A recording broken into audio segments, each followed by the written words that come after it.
Le Premier ministre Amadou Gon Coulibaly n'est plus. La Côte d'Ivoire est en deuil et avec elle, le peuple Dan, allié du peuple sénoufo, dont est originaire l'illustre disparu. Ce deuil qui a frappé toute la Côte d'Ivoire, il faut dire que nous, les Dan et nos alliés de Sénoufo, nous sommes les plus touchés. Gon, c'est un grand serviteur de l'État. Il connaissait l'alliance Sénoufo et Dan.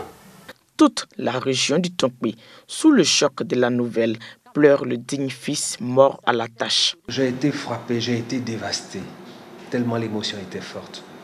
De voir un monsieur, notre Premier ministre, débarquer de l'avion, venir et dire qu'il est venu reprendre sa place auprès du président pour travailler, et à moins d'une semaine apprendre sa mort, c'est impensable, c'est irréalisable. Gon Coulibaly, c'est l'homme, on ne sait pas où on va le trouver encore.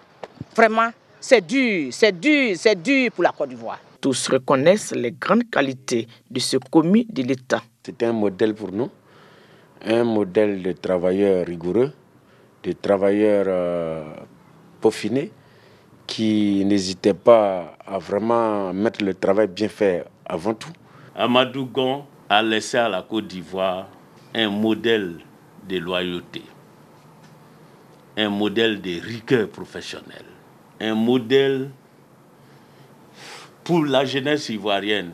Nous, en tant que jeunes leaders, vraiment, nous avons perdu quelqu'un en qui nous avions confiance, quelqu'un en qui nous avons voulu ressembler, parce que c'est un homme vraiment très engagé. C'est un homme très engagé et avoir ces personnes engagées comme ça, c'est rare. Il nous a laissé un grand chantier qu'on ne doit pas abandonner. Il était un grand travailleur, il nous a appris à travailler. Nous n'allons pas abandonner le chantier qu'il nous a laissé. Un vaste chantier de développement laissé à la région du Tonkpi. Il y a effectué plusieurs visites de travail. Des projets de développement dans plusieurs domaines portent son empreinte. Le festival Tonkpi Nindalé, l'inauguration du nouvel hôtel de ville de Mans, la pose de la première pierre du futur centre hospitalier régional de Mans, la réhabilitation de la voirie de Mans et bien d'autres projets d'envergure. On s'est dit, mais dis donc, Mans a duré sans goudron. Aujourd'hui, Coulibaly est passé, il y a eu du goudron et aujourd'hui on nous dit qu'il est mort. Comment allons-nous devenir? Mais on laisse dans la main de Dieu. Le dernier acte que le Premier ministre a fait, c'était lors de son passage ici, quand il a accepté en notre budget, ce n'était pas dans notre budget, de donner 50 millions afin que nos étudiants qui sont en classe ingénieur puissent aller faire des stages en France. Il a traduit de façon naturelle ce qu'il est lui-même. À Mans, comme partout en Côte d'Ivoire, les drapeaux sont en berne jusqu'au 17 juillet. Le deuil est lourd à porter. Adieu Amadou Gon Coulibaly.